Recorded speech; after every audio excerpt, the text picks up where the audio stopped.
today of episodes that we've had in the past.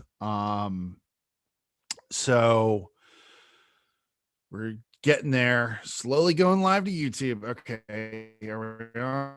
Are we on? Are we in? We're gonna do it live. Gonna do it live. Hold on 1 second here.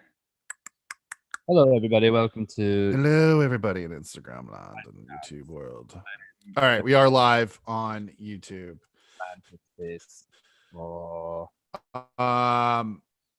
How's everybody? How are you doing this morning, Greg? I am fantastic, Miguel. Are you fantastical? Snowing in Instagram live land. Ha! Is it? Yeah. So, yeah, man, everything's good. We had about probably over a foot of snow over here in the Mahwah area. Mawa, it means the good land. What was Algonquin for? The good land. These guys know how to party or what? Hey. So uncomfortable. Many people have been coming to Milwaukee for years. Yeah. So Greg and I decided this week that we are a bunch of stocked episodes for you guys. One was Roger Joseph Manning Jr. this week. We had a few others that we did with Anthony Lepard, Army Marty from Moontooth. What's up? Hey, Brian. Who's K. Brian? Wave. I put him on the live Instagram. How you doing, buddy? What's going on? K. Brian on live Instagram. All right. How we doing, man? What? Yeah. What are you doing over there? Greg's having a moment. Yeah, we're just talking. Are you a musician? Do you do music? Or are you just being entertained by the Instagram live? Huh? Yeah. It's interesting, Instagram live, and we could talk about this because it really is pretty cool. So people can just come in and go on and watch what you're doing, and they can add voyeur you. Yeah. So it's a pretty good way to get your stuff out there. Put yourself on the spot, pretty genius. Actually, one of our guests, which we could talk about, just start off, Mark Morales. Yeah. So he's in a band called Sons of Texas. Sure is. What's that? What episode is it? 122, 123 or something? Or 22? Something like that. Yeah. Let's pull it up if I can. And yeah, when I'm on YouTube Live, it won't let me. Oh, right. Window. So it's on you, buddy. Essentially, he was playing out all the time. They do they grind it. They go out and they tour, and that's what they do. And based on what was going on with COVID, he had, he's a really talented musician. He has his own solo music. So he decided to start doing with what was in his control, take initiative, started recording himself, and then just started posting these live little streams of him recording, not recording even, just playing songs and taking requests. And he's done pretty well with it. He put a little tip jar on there. And he has a big fan base anyway. So it was a really good way for him to engage with a fan base that was already, built in from the ground up. Yep. And to reach other people as well, based off of Instagram's algorithm. And the more you do that, Instagram puts you in front of more like-minded people that are into what you're doing. So he's done really well, and he's come out with a single, and he's doing it all. But he's just, one-man show right now. Even though Sons of Texas did get together to do the Machine Shop, which did Machine Shop live with our good friend Machine. Mark was has been a good friend of mine for about 5 years or so, maybe longer. And I've watched that dude do so much cool stuff. From works it out. I mean, not grinder. Yeah, he grinds it out. I mean, the guy's a consummate artist, Yeah. And supposedly from his Instagram yesterday, his beard is in its environment. He is somewhere for Christmas already. Right. But so he's doing it, man. It's pretty impressive. Yeah, no, he's amazingly impressive. This Uh, Instagram live thing, dude, is always funny to me because it's like hey, I'm looking at you, looking at this, and people are engaging me over here. yeah. But anyone who's looking on my Instagram live right now, our whole one fan, which is Roxy Alexander on mine, I'm sure we have a few on the Music Combine. You guys have any questions? Go to the Music Combine on YouTube, and we are streaming live right now. The whole episode that you are seeing, we decided to do a live one today. Yep. All right, so let's get to it. Let's talk about, you are going to have to show us the YouTube clips because I am streaming us to YouTube live. So I Not put you on multiple share, buddy. okay. Cool. Let's do it. So let's take a clip from Mark just real quick. Drop it. See what happens. Let's roll the roulette today. Okay, hold on one sec here. I'm getting you shared screen. How you doing? Here it is. All right. So, Mark Gay. Yeah, Greg Delphine screen sharing. And this is our YouTube channel. You guys should go and subscribe. Smash that like button. Smash that subscribe button. Combine We'd now. love to hear from you guys. We'd love to hear from you, of course, with anything you guys want to talk about. We love hearing the Burbank Airport too in the background. It's lovely. Here's Mark's episode. Drop in the middle. Let's see where we go, and then play like 2 minutes of it. Okay. Hit it. Was Starset really on Berger? Yeah. You need to share your audio, dude. What's going on was that, Okay. Hold on. Rome wasn't built in a day, but it needs to be. Fucking. Where are you at? It's on. Hold on a second. Your audio. Go to screen. Yeah, go to share screen and then share the audio as well. Okay. Resume share. Fuck. Live. Welcome to live. You're recording, right? Yeah. Okay. Sorry about that. Fuck me. Okay. We're going to do this first. Stop share. Go back to this. And then. Anyway, Mark's one of our favorite episodes because Mark really kind of shows how to get it done as a, as a musicpreneur, and the things that we really talk about. And for us to like kind of, bring you guys the best stuff. I always like bringing guys or guests or gals on that have something that they really have to say, like a Lindsay Medina, like a Sarah Martinico, those types of people really know what they're doing in the business because they're in it every day. And we continually do that for folks. That's right. The one thing's cool, Mark, too, is getting into share computers on. There it is. He's getting this social media stuff and like not stuff, just like being out there, putting himself out there, and it's new to him too. So he's learning as he goes, but he's applying a lot of stuff that we talk about. And here's a couple here's like a clip of him. They were saying, they said, look, man, we got some priorities. We want to release these records first. And, we might have to postpone Sons of Texas debut record, a couple months. Well, a couple months ended up being a whole fucking year. So 2015. So you guys are almost like on the verge of getting shelved. Oh yeah, I mean, it could have been, but 2015, March of 2015, we released the first LP, and it just changed everything, man. We started touring, and just everything changed, brother. All we said goodbye to our day jobs. How'd that feel?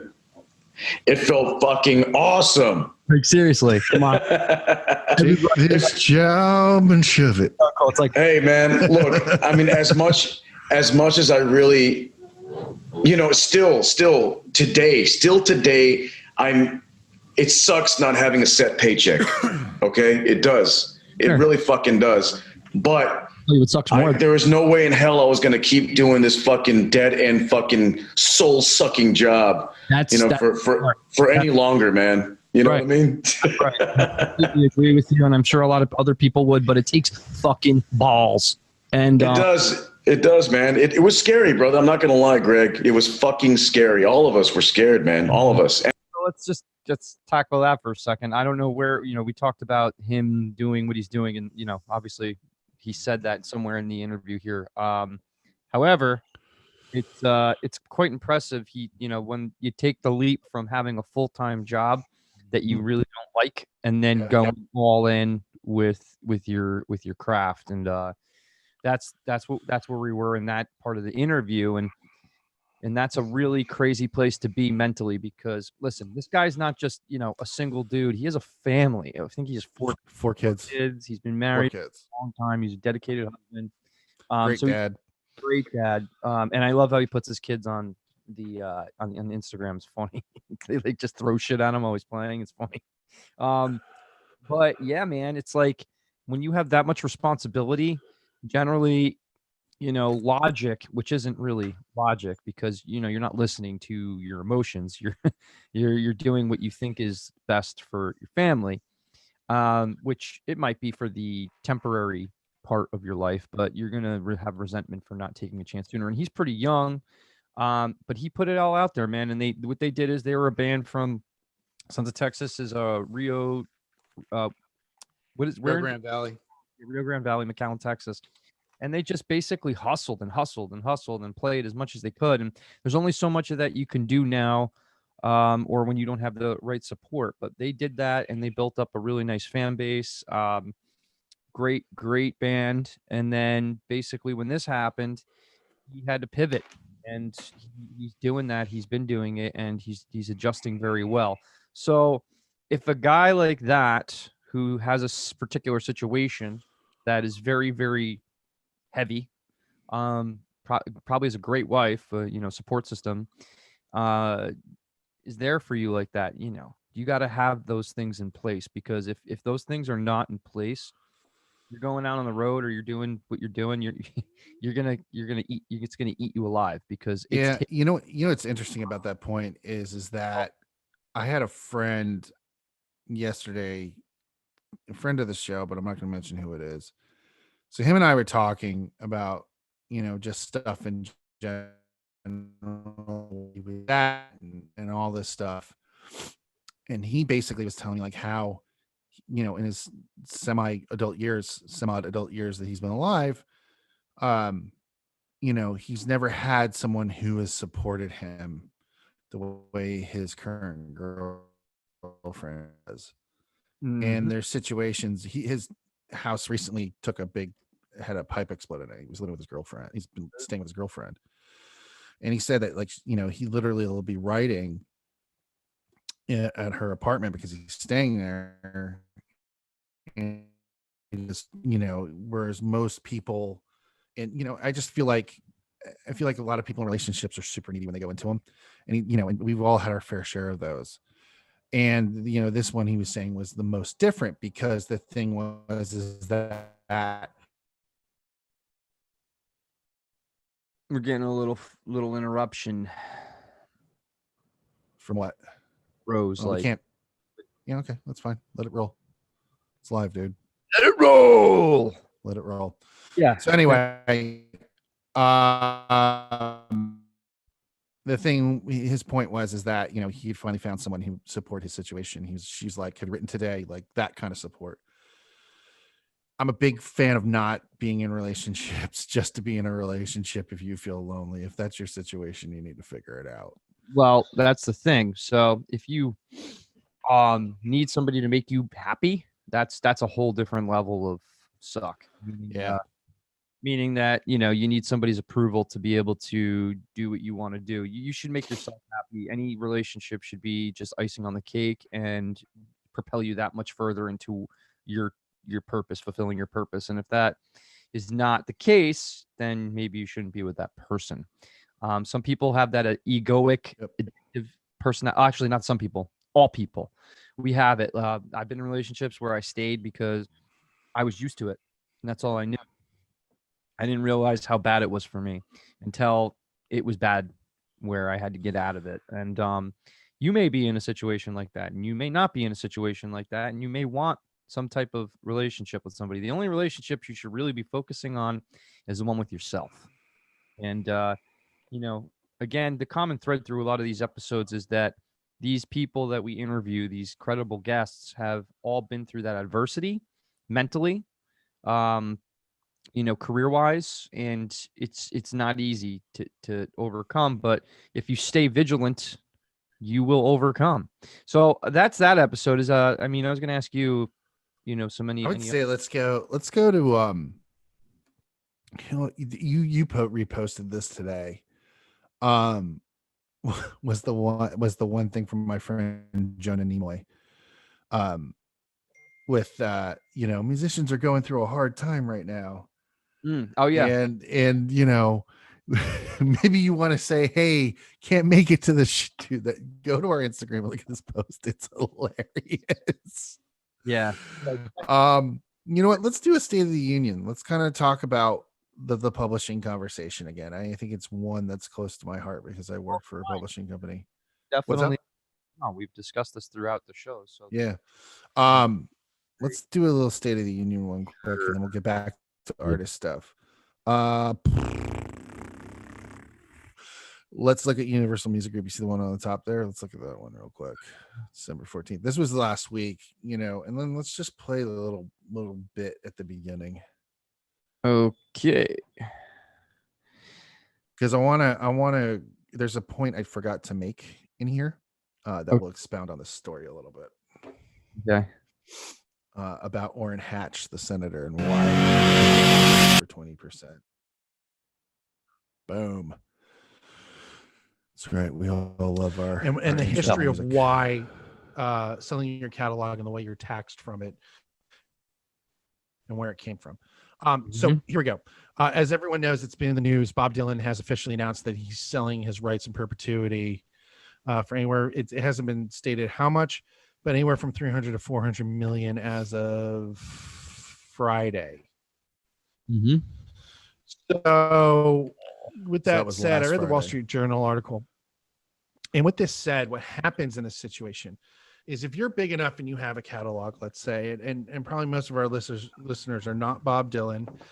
It would be nice, BD, if you wanted to come on the show or talk with us. But aside from that, I'll figure that out later.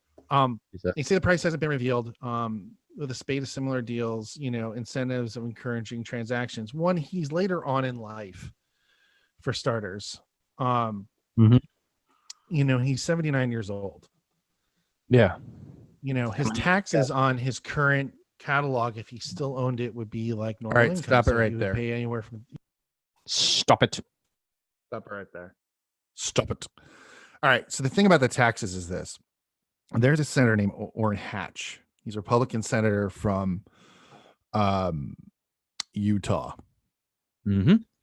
He's also a musician and a songwriter. I can't seem to find the song anywhere, but in 2006, what he did with this and why musicians are able to do this, and this will probably go away when Biden gets into power, and I'm not going to get into a political conversation, but the reason that musicians are able to do this is he was very, very chummy with a lot of folks in the country music community.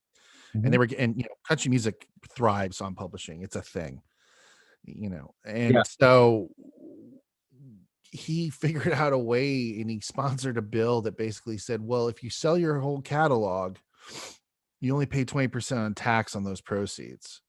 If you keep it, then you get taxed as you were, whatever your normal tax bracket is. Right.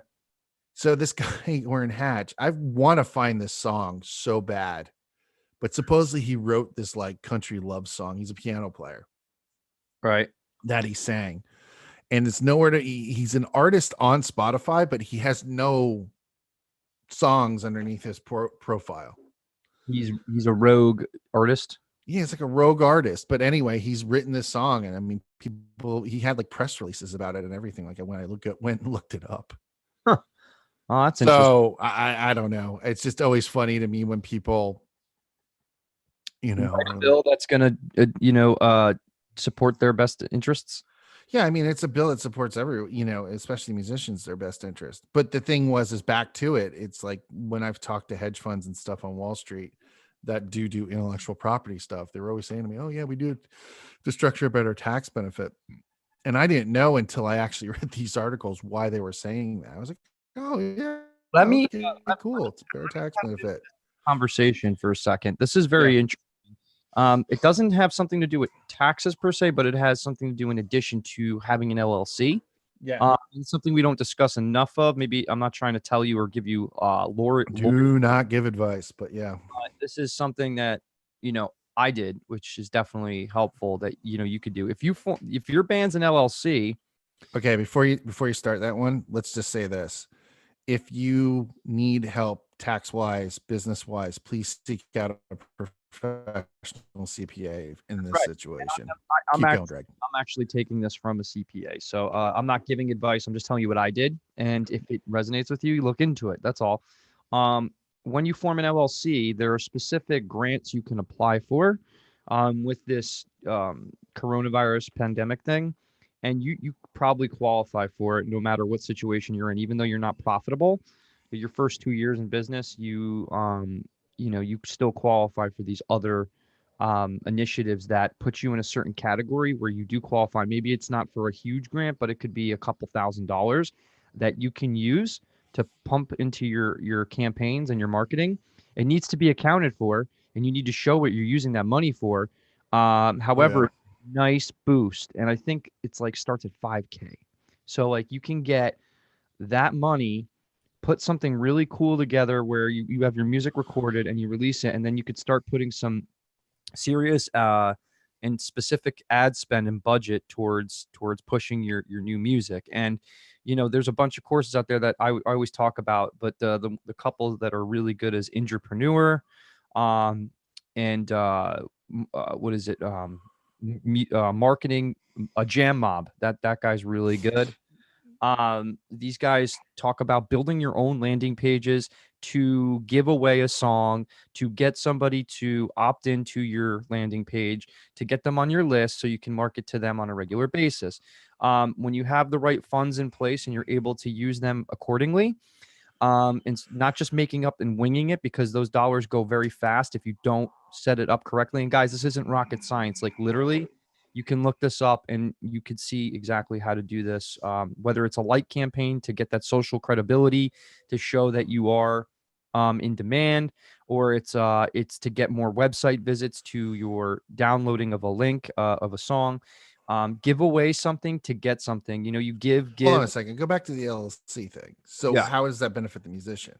It benefits the musician because they can use that money for their band. Oh, for the grant. I see where you're going with this. The grant, yeah. So I mean, yeah, you got to use it for business purposes, but generally, I don't know if you guys know this either. As a musician or an independent contractor, you can write off a certain amount of money a year on what you invest in yourself. But this is all for the business and looking at it as a business, not just as an artist, winging it and taking grant. You can't just get qualified for that.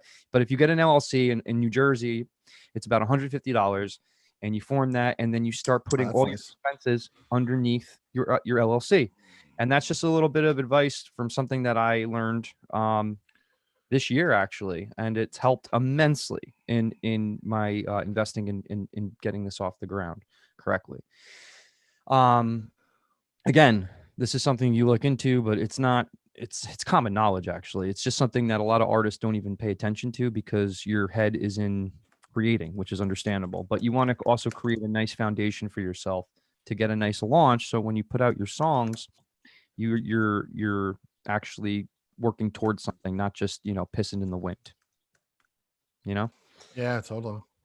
So let's go to and guys, any questions, swear you can call and ask. Oh, you text me, and I can't put a number across the screen, but call us now. I can. No, I mean, hit us up on our DMs and stuff, and we'll direct you to the proper place to go.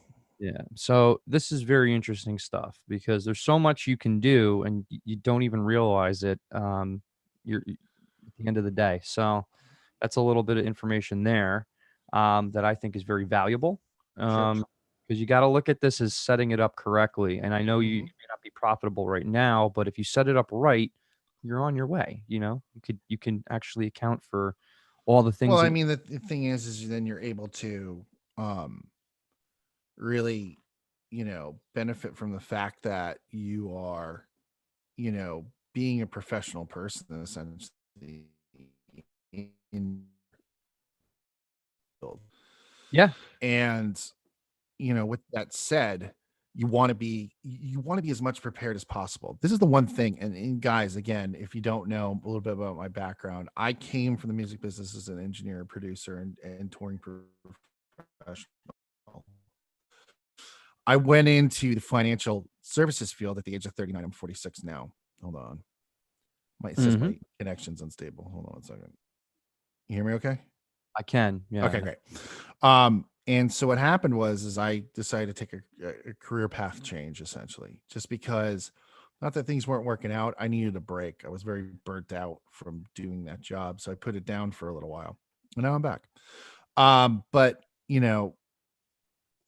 what I was starting to see, because my practice only is solely based on music professionals. That's all I'll work with. I have some really great clients and some pretty big bands, and we'll leave it at that. But the thing is that what I was seeing is a lot of people will go out, make money, spend it, be on their last thread before they go back to do a record or get that next advance or whatever, which, is probably less and less common as time goes on now. And, are, basically finding themselves in dire straits.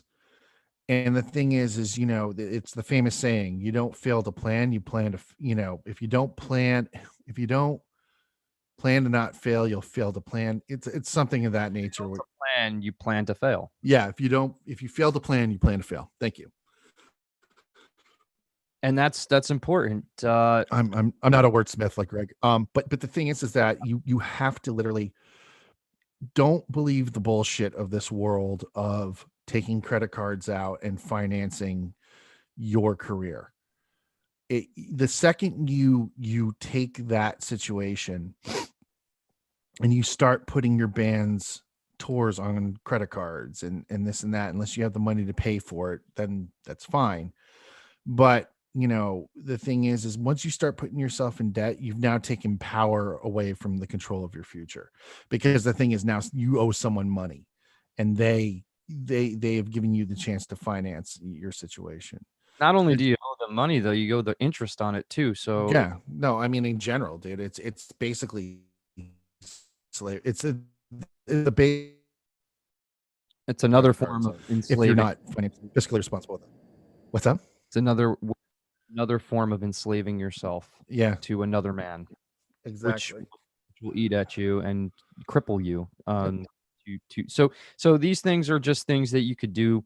And Mike, he's not giving you financial advice. He's just telling you, there's other things you can invest in with your money to help it grow, so you're not out on your ass on that rainy day.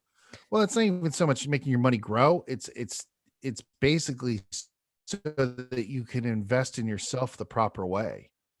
I think that right. I think that people just totally, the grasshopper and the hare, right? The grasshopper works all summer for winter, and the hare wants to fuck around and play all summer.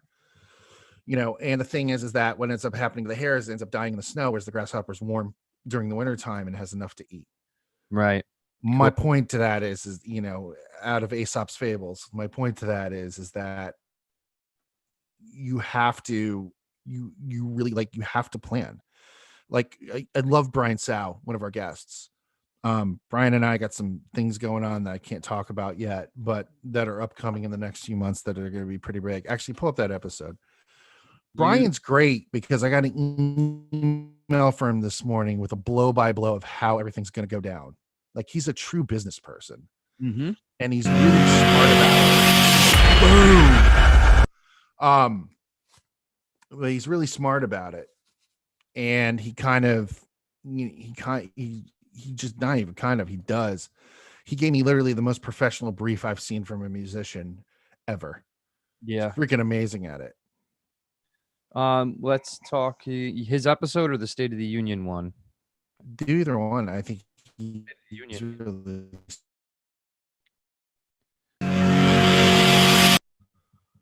Oh yeah, that State of the Union was. Wanting to get into YouTube came from wanting to do gear reviews, and I quickly learned after starting to do gear reviews that it's not what I wanted to do. I like gear, I like watching gear review videos, but I don't want to produce it. I have no interest in it. But what was more valuable from that experience was learning how to juggle the time, the editing. That's where I really cut my teeth. I was using iMovie. Yep. It was really basic. I had a really crappy camera, but again, I was learning, and in some funny ways, it wasn't on my own platform, so to speak. I was using someone else's and kind of taking advantage of the, I say this like it's a bad thing. In reality, it's not, but because the Music Zoo is getting free content out of me, and I get a facility to use, but also I get their clout. I get put onto their YouTube channel, which has, 9,000. Talk about that for a second. Just alone. Okay.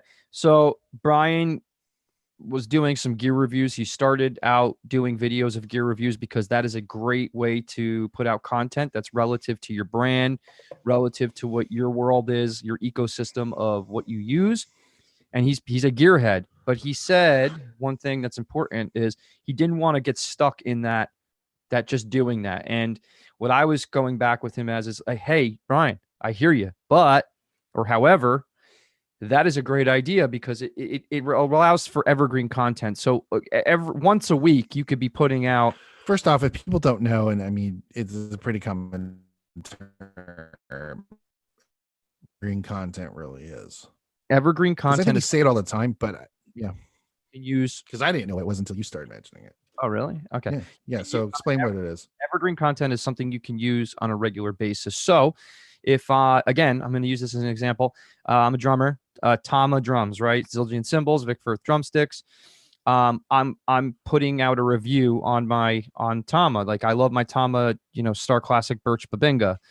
This is what I love about it. And it just, put out a picture, put out a little video of me playing it. That's something I can use ongoing. So it's evergreen. You can keep using it over and over again. So put that one video out once a month and then variate it with a picture that are at different angles of your drum set. It could be just the bass drum. Oh, I love that 22 by 18 kick drum, just giving you an idea. You can be cutesy about it too. Like be artsy, like, ooh, there's all these different filters inside my iPhone, Right. And then here's a great app that I use all the time. It's called Snapseed. It's free. Okay. And I didn't make that up. This is stuff that I'm looking up and is being recommended by Gary Vee and just people like that I'm studying and applying these things for. But it's not hard to do. Evergreen content, is like an episode like this that we're showing you right now. Don't release albums. We can use that over and over and over again. Now, it may be different in the next year on how to release albums or not to release albums, but it's really not because nobody's really releasing albums anymore, especially the independent artist, because people do not have the attention span or even care about 10-song albums unless you are huge already. Because when you're big, it doesn't matter. You have more control. But when you're not and you're just starting off or you're making your waves, you gotta give them a little bit. Well, I think also too, I think people care about 10-song albums, but I think the way we're rolling them out now makes it just the way content is consumed. Dropping 10 songs all at once doesn't make sense anymore for new. People will just say, "I can't wait till your next album," and they'll say that in a day, and you'll be like, "Fuck, dude, I'm going to tour off this, or I'm going to." We're in a binge society. Thanks Netflix, Exactly. So Netflix is a great example. Like you could binge watch a show and it'll be done, and you'll get a little depressed afterwards. It's like I need this next season. Don't House of Cards. Don't give everything away when you're a musician with original music. There's a way to put it out, and we talk about it a lot, and we're going to continue to do that. But this episode was called "Don't Release Albums," and then it covers what to put around releasing your songs as singles, and gear reviews is one of those things that's an evergreen content again. So if whatever you're playing, your bass player, your guitarist, your singer, just endorse or show the equipment that you're using. You know how to use that equipment better than anybody else, and you use it in your own way, and there's a way of you showing it, which is really important here. So he's covering that, and then he's leveraging what he's saying is he would go to the music store that I forget which one it's on there, Music Zoo. Music Zoo, and In he New would York. go, and they would have a great set already. Everything was already there. All the guitars, he could plug into any amp he wanted to use, and they had everything already plugged in. And he leveraged their YouTube channel and went in and played, and they gave him the ability to do that, which helped his YouTube channel. So that's an influence marketing tactic where you're leveraging other people's credibility and using it to infuse with what you're doing. Now, what we're doing on the podcast, I'll take it even more granular for you, is we get really good guests that can add value to you, the musician, that with an inspiring story, but they're creditable. So if we were interviewing somebody that wasn't doing this right now, or we weren't showcasing what angles they're using to be able to do what they do for a living, we wouldn't really be a credible podcast. We'd have people that are just doing this for fun. Now, we do have an episode or two where people do it for fun, and they could show you how you can make it fun and still be able to have a job and still pushing this and getting your media, your content out there in the right way and building that no trust ability. However, we're really adamant about monetizing and how you're able to do that. And Brian's a chef who's really loves playing music, and he's not making a huge living off of it, but he can, and he's building that up now. And he's thinking to himself, oh, I'm going to do this right. And he went back, built it from the ground up, and now he's starting. So it gives you a good indication of the journey to being able to do that. So, again, we don't have to make this so hard, right? And then we go back to, if you have a single, there's a lot of aspects of that single that people would love to see, and they want to see it from its infancy to what it is going to be. So if you take Russ the Rapper's ability to make a single a week, there's a lot of work that goes into that. If you're doing one song a week, that whole documentation process behind that is pretty interesting. I mean, when I see it, I go in and I look and I want to see more. I think your dogs are after a rabbit, dude. The fucking FedEx guy's here. Holy shit. It sounds like there's a pack of wolves in my living room. Anyway, back to it though. One little point I want to make to what you're saying. A lot of people who listen to the Brian interview are going to go, well, he's a famous chef, blah, blah, blah. He's got one foot in the door for beating Bobby Flay. BS. Brian is probably one of the hardest workers I know. One of the most professional people I've come across in the music industry, and he's organized. Yeah. He's planned. Again, if you're not planning your career, then you're just hoping. That's my opinion on it. Well, he's even more than just that. He's granular. Like, okay, before he invests in a tool or like a piece of software, he researched he uses the free version of it, right? The trial, and sure that it's really going to be worth the investment. Sure. Because I've done it too. I'm guilty of it, where I just shiny object syndrome, the next best thing, and you're not even using the one thing that you got, and you're like, because you thought that one thing that you were buying was what you needed, and that was it. But all of a sudden now you get upsold on something else, and it's like, well, I bought this because of this, and now I need to do this, otherwise I can't use this one product that I was already. But that's bullshit. That's annoying. So don't get caught in that rabbit hole, because it can really bring you down a rabbit hole fast. I will tap into this because every time we're talking about an episode or parts of the episode, there is an app called $1.80. It's right here. I'll show it to you. And I started using it probably about 2 weeks ago, and it's really cool. It's about $15 a month. Good investment to be able to start getting your followers up on Instagram. Now you can use hashtags right here. And you can, like, we're targeting musicians, music marketing, musicians. Oh, dude, this thing's insane. Music crowd, musician seekers, musician problems, like all the hashtags that are going to get us in front of the people that we're speaking to right now. And these are the cities, New York City, Nashville, Atlanta, Chicago, Texas, Colorado, Stockholm, Sweden, Kansas City, Missouri.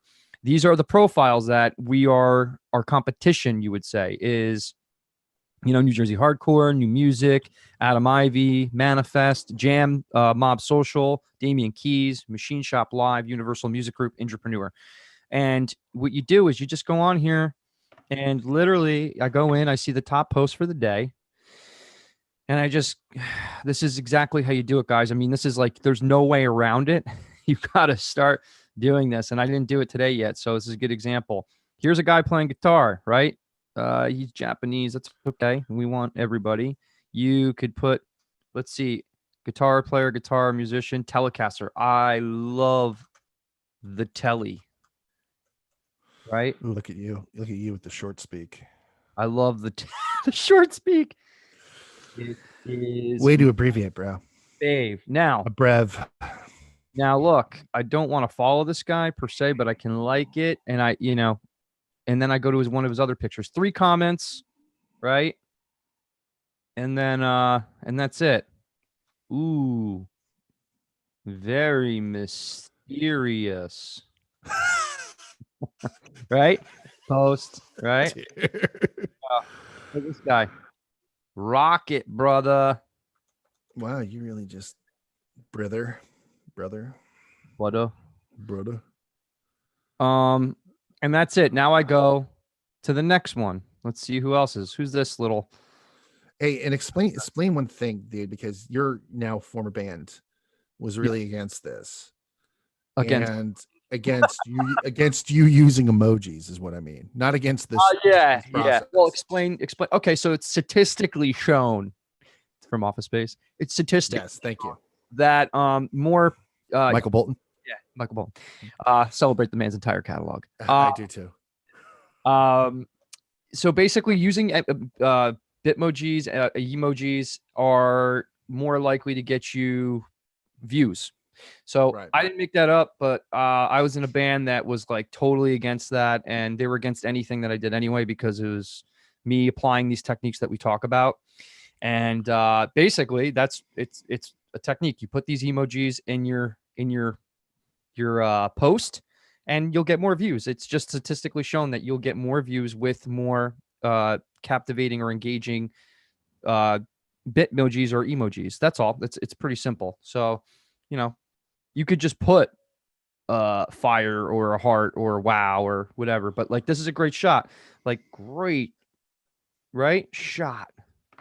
Now, people will respond to this. This is going to get you more people to follow you. So if you do this, you got to get 90 hits of this. So right now I'm not at 90. I'm probably at like 3.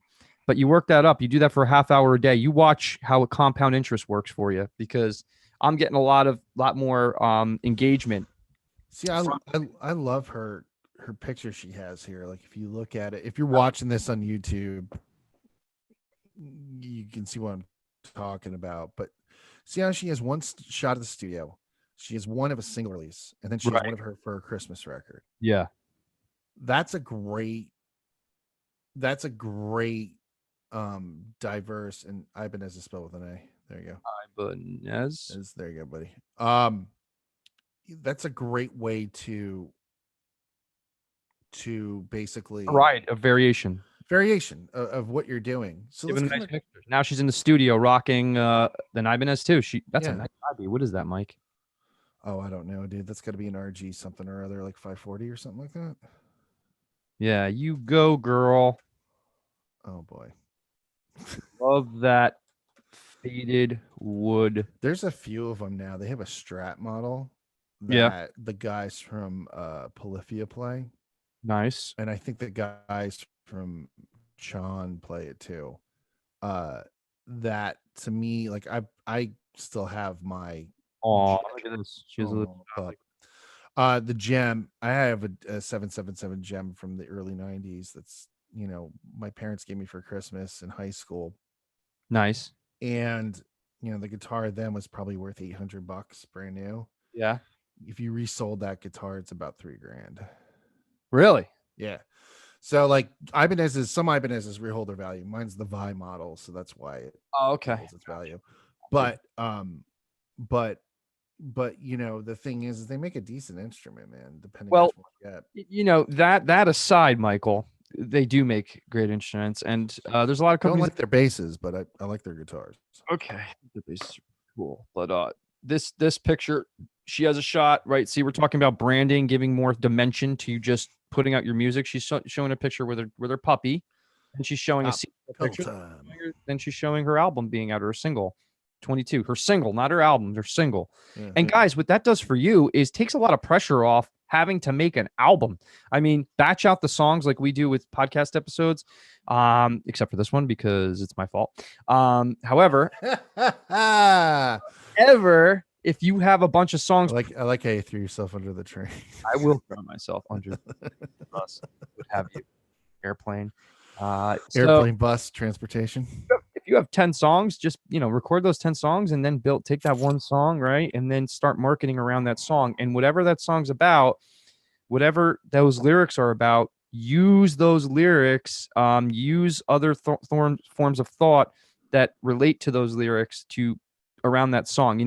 I was thinking this, and this article really reminded me of this, or I was just reading this today, and can you guys relate to when you're feeling like you're down and out and like everything you're doing is doing nothing to move the needle forward? Like, every day I do something, it's like it's not enough. Can you relate? Like, that's like something you could talk about. Yeah, I can. I think there's two things there. I think for the longest time, what people do in music. Oh, we have. What's the code? Nico RR.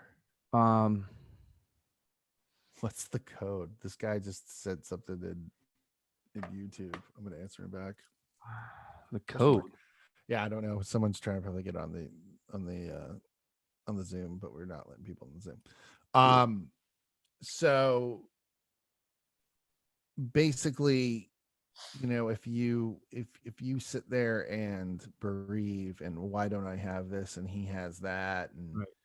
She has this and I don't have that, I think that really kind of that cripples you. It cripples you. It's detrimental. It's all those things. Because I looked at Jason. Oh, we're gonna go to Jason Deering too because he's great. This guy, Deering's the best. One of my favorite interviews, and this is why. Okay, he covers the spectrum of being in a band, being a session artist, and then being getting a publishing deal, and starting to record himself. And he's in our interview, he got a few pieces of gear. I forget, there was some compressors. He's like, I don't really know what this does yet, and he's showing us, right? For more audio. Yeah, but I mean, you listen to Jason's mixes and his production. I mean, he embodies everything that's musical. I mean, he was a violin player, so he's a multi good intonation and pitch, multi-instrumentalist. And I mean, from a young age, the Deering fiddlers, they were on telethons and stuff. I think Jason's story is really unique. But yeah, pull up Jason, man. I'll pull up Jason, and I'm just gonna cover some things here because every day he puts out something like a picture of him in his studio, but he's literally like this. He's on his drum kit and he just turns the drum kit or the drum stool around, and there's his recording module. And he records a little taste of a lyric, and he sings it for you. And then he'll do a drum thing, and he'll be like, all right, I'll challenge you. Can you play this drum beat? And he'll just turn around. So he has everything right there, and he's capturing things every day, and he's putting out content every day. Not only that, he's writing some awesome killer music. Not only that, he's learning how to record and use equipment and adding it into the mix. And he's not afraid to ask questions about that equipment and learn more to apply to his craft.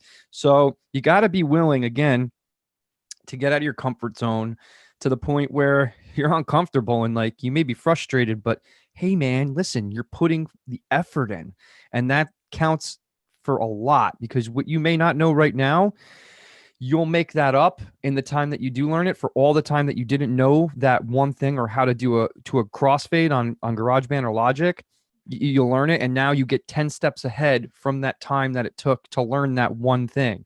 It just streamlines everything. Yeah, it may take a week for you to learn, and you're don't know where you're going with this, but at the end of the week, you know how to do it. You learned a new skill, and now you're You're faster. I think that to your point, let's right. Yeah. Platinum record as an engineer. I have thousands of hours of experience as a recording engineer and as a mixer. You do. I'm still learning. Case in point, last night I was working on a new track, Logic. Right. Before you start that, just hold 1 second. I am. But like you're starting a new track in Logic, and like, hold on, unstable connection, stop. Starting a track in Logic, and like I was like, man, I really want. You froze.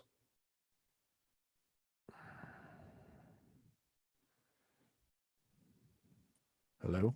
Yeah, you completely dropped out. I don't know what's wrong with there. Sorry. So I was using the same drum kit in Logic, and basically my point is that I wanted the drums to sound a certain way and achieved it. You always challenge yourself. That's P King, yeah, right. You do. P King's coming on. I think waiting for hell yeah, P King, possibly. P King, what's up, yo? If you haven't heard, we are one of endorsers of the Rock D beverage coffee. P King has a dark roast called 333rd blend. It's delicious. I'm actually drinking it right now. How you doing? Cheers.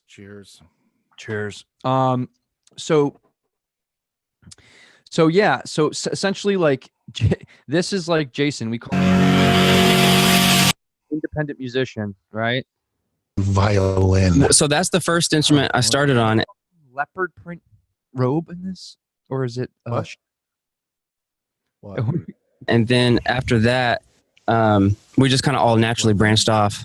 I was an orchestra in high school, then branched off to band and drums and all that. So that was a huge part of kind of my ear development, was learning an instrument that didn't have any frets, because if it messed up, relative pitch. Yeah. So I started off that, and then randomly, I was at a relative's house and I sat down on a drum set and I was like, okay, I get it, So I see Greg smiling in the background because Greg almost has like a similar experience. Yeah. Much, yeah. So it was great. Yeah. That's always good. I think band, literally gives you the ability to learn one. Yeah. Stop 1 second. We got a problem with the live stream. It's not going. Well, as long as we're recording, we could just post. No. It's like frozen back on Brian's house somewhere. Really? Oh no, hold on. Okay, we got all that. P King, one of my favorite episodes, Roadie Roundtable, and our P King episode individually was great. And that's for people that want to be part of the music industry that may not be able to play an instrument, or may play an instrument and they didn't really go where they wanted to go, but they wanted to help in some way and be part of a brotherhood and a camaraderie. That is a great episode that just shows that the show must go on. So these are the guys, and I'm not going to jump forward, but we'll get into that a little later. But after this, yeah, go ahead, hit up Jason's, dude. We're good to the discipline to not fiddle around between songs and really just lean on what needs to be done. And it gives you a lot of leadership qualities, especially if you're in the music program your whole life in school throughout the years. For me, it helped me. So when I did get into a band, forward to him. You guys would come out and live at the Oakwoods. Go here. The mill, like, quickly. And I mean, the thing is like, they're looking, you guys had to have written like, because like it was like every other week I would see. Keep going. I want to get to what he's doing next. 40, really? No. I'll take that out. But I'm almost 38. Oh, you're the same age. Yeah. Oh, there you go. Yeah. My birthday's October 22nd. What about you? Nice. August 15th. All right. It's going to be. So someone's coming up next week. What's up, buddy? A little older than me. I went by really fast. Yeah. Well, regardless, I mean, we could go through this. I mean, just on all the platforms and do all the things. So when you're dealing with Tone Tree or someone like that, how is the experience varied and different from being on Geffen? great. and to doing arena tours and stuff like that with Jessica. I'm with Ashley. And all the stuff that you guys got to do. Yeah, which by the way, Well, it's such a boutique Yes, he did. type of environment that so they're just a phone stop call it or one second. So just to kind of hold on one second, dude. So just to kind of touch on this with him, he's been a music business professional. He's created a whole cottage industry for himself as being an influencer just from his studio and giving lessons. Mm-hmm. He did it step by step. Wasn't the greatest engineer, in the beginning, but became. Yep. Used his ears. So my point to this is that I think Jason's a great example. Yeah. In the sense that someone who's achieved all odds with positive attitude, right? So, all right, well, he even said in the interview, he goes, well, people have asked me to mix my own stuff. I just use my ear and do it. If you're not challenging yourself, if you're not taking the risk to move to the next level and you let fear paralyze you because of it, oh, I need a studio, oh, I need this. We'll use even Greg for this example. Greg recently started recording his own stuff, okay, and is doing a great job for first starting. Is it perfect? No. Is he learning? Yes. Is he getting it done? Yes. My point being is that the only way you start the journey is with one step. Sure. And no matter what it is. If you're a musician anyway, I think it's easier than yeah. once you start seeing it, because you've seen it working with engineers when you're recording with somebody else. If you pay attention, you kind of start getting a grasp for it. And like, okay, I can actually do this. Now, am I doing it great? No, but like I have people around me that do it great. I could talk to Mike. I could send him my mix. He could tell me where I could do better, where I could do, where I'm going that's correct. And that always helps them, move the football down the field. So, again, like being in the situation that you may be in right now as a musician, not being able to play out and such. I mean, there's a lot you could be doing to move yourself along, to feel fulfilled in what you do. And when you do that, it really does help. Like I could sit there and just give up and be like, okay, I'm just going to turn on the TV and I'll do that later. How about this? How about this mentality? Before I do that, before I go watch anything, I'm going to get something done tonight. I'm going to record something. I'm going to move it that much further along. And then I'll reward myself at the end of the night before, reading, after reading. You should read every day, by the way. You should read one thing a day that helps you with your mindset or helps you with your craft. Just reading in general just makes you smarter in general. It makes you a more well-rounded individual. It helps you speak intelligently, and it really it just makes you smarter in general. So I like reading stuff that's going to help me mentally get out of my funk, because it's so easy to get into that funk.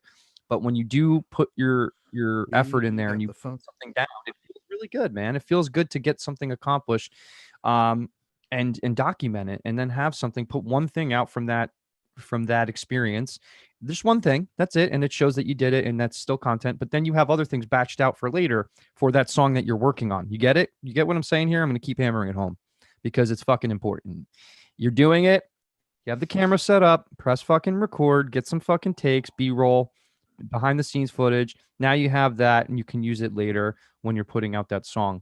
And you can use one clip from that night that will add to your Instagram story or your post or your reel, whatever such. And by the way, when platforms come out with new features like the reel, use it, because that algorithm will help you get in front of more people that you're looking to engage.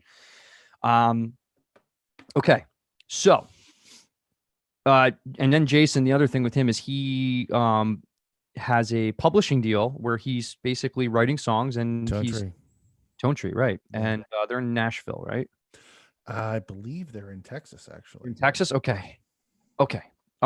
Regardless of that, where they are, he's basically recording his own music right now, and he's in control, man. So like he even said again, like he had all this, he got some new gear. If you look at behind him in this, if you're watching this, I want to touch on one thing real quick about that, about area and where you're at and all that stuff. I'm starting to notice more, even living in Los Angeles, how it's starting to become less and less important right now during pandemic. I don't think that's going to be the case afterwards of what your location is. Let's use the Sons of Texas example, right? Okay. Guys are from McAllen, Texas. I even said it on the podcast, it's not exactly the most known or just like fruitful. It's not known for its music. And people will go, well, where's McAllen, Texas? It's on the Gulf Coast, right? Of Texas. But you look at that and you go, okay. But the thing is let's play to our strengths here. Texas is almost its own damn country. And you have Arkansas and Louisiana on one side, and then you have New Mexico on the other side, Oklahoma up top. Yeah. Colorado is not that far away. There's a lot of states you can play in a day's trip, essentially. Yeah. And that's what they did. It was so spread out. They played all those markets that were spread out. No one would ever, it never cross-pollinated. So say you live in the tri-state area, right? New Jersey, where you live, Greg, which is New York, New Jersey, Pennsylvania, New York, New Jersey, Connecticut, or New York, New Jersey, Pennsylvania. Yeah. You have Philadelphia 2 hours away from New York City. Yep. You have New York City. You have New Haven, okay, whatever. You have Providence, Rhode Island, which has some clubs in it. You have Boston, which is not that far away. Right. And you even have some stuff up in Maine on the Gulf Coast in the summertime that does quite well. So like you could literally create a Northeast buzz just right there by doing shows in that places. Yeah. And you can go further south towards Virginia, towards DC and Northern Virginia and stuff like that. This is if everything was still good. And then the other thing is Jason actually I waved to him. He's on our Instagram live. Hey buddy. We're talking about Jason as well. Jay, to you, because of your well-rounded experience in the industry and the initiatives that you've taken to propel your music career. And it's pretty impressive. It is impressive, and love everything you're doing. And we will always continue to share everything you put out, which makes great content for us because it shows our viewers and listeners that, look at somebody like him who's by himself. He's done the whole ecosystem of being in a band, being a session player, and being an independent artist. It shows major value by doing that. So we will continue to do that. So I will actually just kind of tap into the behind the scenes part of when touring was popular before this whole thing. And the roadies that we had, the guys that were behind the scenes, that were basically making the show happen. And really important aspect of this. And this is on a bigger scale. Like when you guys understand that it's good to get the granular breakdown of what contributes to a really good live show, and that's really the sound guy and the road crew and the people behind the scenes that aren't being getting credit as much. Sure.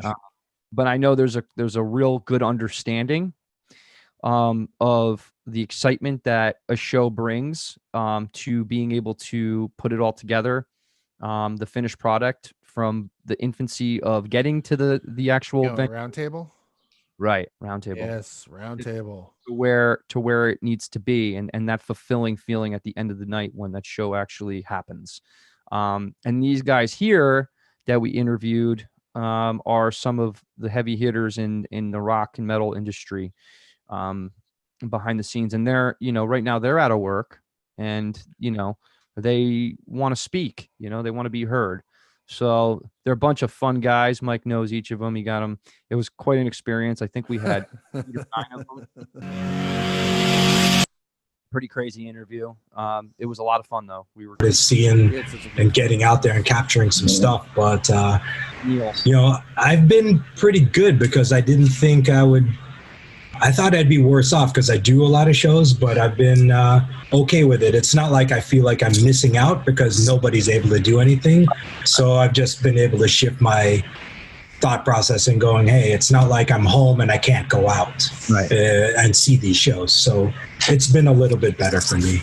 It's a good way of looking at it. And I also think, at the fact that you look at it the way you do you think this is going to, you think next year and the year after are going to make up for all the fucking lost time? And that's a question for all of you too to consider too. But honestly, I have no idea how it's going to be. Nobody's contacted ever since well, it's just See, Neil is a professional photographer, and he's Yeah. on the Roadie Roundtable that we speak with. And one of Neil's biggest credits in the past year before everything shut down was he shot the last Slayer show ever. Yeah. So he's real deal dude, man. Neil M. Sing's one of the nicest freaking guys in the world. He's well accomplished, well-rounded Sure. as well as somebody who is in the industry, but like, capturing all the moments that those shows create that we're talking about that can't be explained as well through words as opposed to the experiences that he's capturing and that were created. Very impressive. So, we talked to these guys, the rest of these guys, and 8 years ago, I got to get off the road at some point. I have 2 children, and yeah, this is a good the one. Stop inconsistency of that and being. What's that? Because I gotta kind of wrap this up because we got be out here by 10. But Michael Berger is a great example on this show, and there's many of them, but we'll concentrate on this one story as the last one. Berger, I met through my buddy Steven Shaw, who's also in this episode. And Berger's worked for Priest. He's been Gene Simmons' tech for years on this last tours of all tours from Kiss. Yep. And he has a very unique perspective, and he talks here about getting off the road. He's been saying that for years, and he finally started to do it before he did this last Kiss tour. Yeah. He's a real estate agent here in Southern California as well, and he's been trying to build his portfolio. Mike is such a great dude. And just good person. So check this out, what he says about that, because COVID kind of forced him into it. Yeah. Not being home with the children kind of like, killed me inside, in some ways. And I wanted to see them grow up. And so in my mind, back when I was working for Deep Purple 10 years ago, I was like, I got to get on the road. It's too much. And I'm 51 right in 2 days. Wow. And it gets harder to be on the road. As you may know, working for someone like Gene Simmons, it can be very abusive. And really? What do you mean? What do you mean? I'm abusive? Yeah. What do you mean? What do you mean? What do you It's mean? a good Roy gig. doing that. It's a good gig. What do I mean? And so I was hoping that the end of the road tour, which I was signed up, would really be the end of the road. Fall of 2018, I'm like, okay, this is probably going to be the end of the road for me as well, right? Let me just finish this tour with Kiss. And in the meantime, I'm building my real estate, the marketing, and I'm talking to guys like Gene or Eric in the band. Hey, I'm doing real estate, and they all, it's a good idea. It's not bad to do that. Why don't you continue doing that? You finish the tour, and we'll see. So as of today, I have a listing here in the area I live in. So it's like with everything, it's work. You gotta be on it, and it's not easy. I've been touring for 30 years. I started as a kid in Germany, touring with some bands there locally, and I got introduced to international bands fairly quick. And so 30 years of touring, that's all I know. And I've done artist relations for German amp manufacturers, right, for instance. And then you get the calls, as you all know. Okay, hey, can you do this tour and this? And it never ends, right? Let's stop right there because we have to wrap it up. But this is a good example, one that success leaves clues. And that is a main common thread with our show. And the reason why that is because each opportunity that he took or any of our guests have taken have literally opened the door to other opportunities. Sure. And for him to not stop doing what he was doing and just letting kind of the universe unfold that path for him and our guests, other guests, that continuously happens. So the more you put yourself out there, the more doors open for you. The more you walk through them, the other doors will open for you as well. And that's corroborative, meaning all our guests, we've had probably 30, 40 guests, and they've all said the same one thing is they've followed their intuition and their passion, and it's led to more success. So keep, Put yourself out there. Don't be afraid to do it. I appreciate everybody tuning in. Mike, thanks for and then also just kind of wrap it up. I mean, Greg, talk about where they can find us besides here if they've been watching today. You can go to themusiccombine.com and find us, and our the Music Combine now on Instagram. You can go to our link tree. It's linktr.ee/the Music Combine, and that will bring you to all our platforms, and you can whatever you prefer, your preferred platform, you can find us on. So again, don't let fear cripple you. Yeah. Take a step a day. Don't punch it in the face. Don't look at what everybody else is doing and not not allow you to do one thing that's going to push something further along, which is your love for what you do and create. Thank you, Michael. Thank you, Greg. We'll see you guys next week. Next week, being it's Christmas, we're going to put out a best of the State of the Union episode. So there'll be more of this stuff. And then in upcoming weeks, we have Anthony Lepardo and Ray Marty from Moontooth. We have Roger Joseph Manning Jr. from Jellyfish Beck. Jay-Z, Johnny Cash, all the bands, Imperial Drag, and his current project, Licorice Quartet, as well, coming out.